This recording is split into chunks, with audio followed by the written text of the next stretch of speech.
The next healthcare crisis will not occur in hospitals but will occur in landfills instead. I will discuss making the world a better place by elaborating on an impending medical crisis and giving 3 possible solutions. Isolation gown use has skyrocketed since the pandemic as part of the PPE attire worn by healthcare workers. This use is unlikely to go down. I will discuss medical waste generated by isolation gowns and its impact on the environment, as well as giving possible solutions such as manufacturing gowns using recyclable or compostable materials, effective safe destruction of used isolation gowns, and disinfection and reuse of isolation gowns. Since the majority of medical waste comes from isolation gowns, one solution is to manufacture these gowns using compostable materials. There are standards that these gowns will have to follow, such as a fluid barrier standard and a pathogen standard.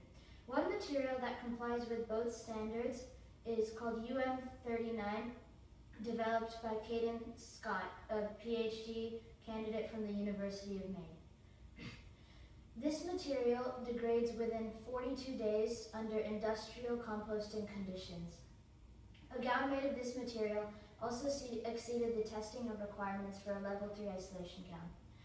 This material holds out promise for both isolation gown manufacturing and disposal.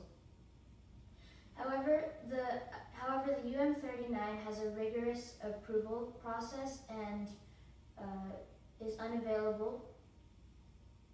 So it has promise, but we cannot implement it readily.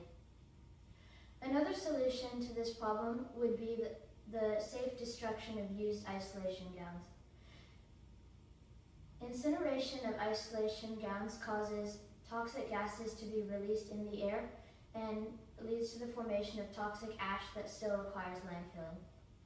So instead of incinerating isolation gowns, it's easier to sweep the issue under the rug and continue landfilling the gowns. New techniques must be developed that are safe yet effective in destroying these gowns. A promising hydrothermal destruction technique was developed by Javid et al. At the University of Auckland in New Zealand for isolation gowns.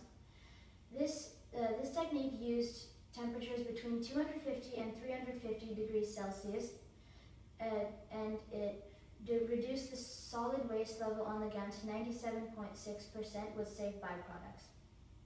However, the hydrothermal destruction technique was expensive and was unavailable commercially. So like the UM39 textile, it cannot be implemented readily. So if we cannot manufacture these gowns using compostable materials or effectively destroy them, what do we do? For now, I believe that the focus should be on disinfection and reuse of isolation gowns. Even one reuse can cut the daily waste by half.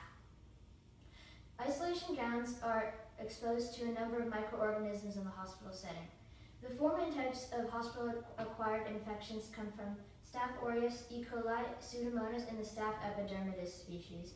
Any disinfection technique must neutralize these effectively. In a study by Saini et al., PPE coveralls were disinfected using an expensive methodology called vaporized hydrogen peroxide, and it effectively neutralized the gowns without damaging the fluid barriers. I researched an inexpensive way of gown disinfection called hydrogen peroxide fogging using a commercial fogger. I tested it against pathogens and it effectively neutralized all the bacterial counts to 0. And I published my findings in a major medical journal called Microorganisms at Iyer et al. The medical waste impacts on the environment are 4-fold and on humans and animals in the environment. It's imperative that we work together to come up with a plan and come up with as many solutions as possible. Manufacture of gowns using